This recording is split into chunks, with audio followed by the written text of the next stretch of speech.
रावणाच्या नजरेतून असं होतं रामायण। रामायणाची कथा आपण सगळ्यांनीच ऐकली असेल, पण तीच जर रावणाच्या नजरेतून असली तर। नितेश तिवारी यांचं रामायण फक्त मायथॉलॉजिकल फिल्म नाहीये, तर त्यामध्ये रावणाचा प्रवास, त्याचं बालपण आणि त्याच्या ग्रे शेड्स पहिल्यांदाच मोठ्या पडद्यावर दिसणार आहे। यामध्ये रणबीर कपूर श्रीरामांच्या भूमिकेत, साई पल्लवी माता सीता आणि यश रावण असणार आहे। आणि सगळ्यात इंटरेस्टिंग गोष्ट अशी की या फिल्मवरती तब्बल 10 वर्षांचं रिसर्च झालं। हे रिसर्च लोकांच्या रामायणाबद्दलच्या भावना, श्रद्धा हे सगळं लक्षात ठेवून केलं गेलं।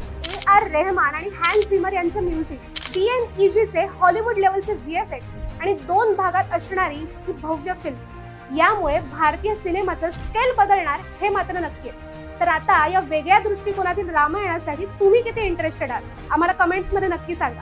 ही रील आवडली असेल तर लाईक करा, शेअर करा आणि आपल्या चंद्रकोर फिल्मच्या इन्स्टा पेजला फॉलो करायला विसरू नका आणि आपल्या YouTube चॅनलला सुद्धा सबस्क्राईब करा।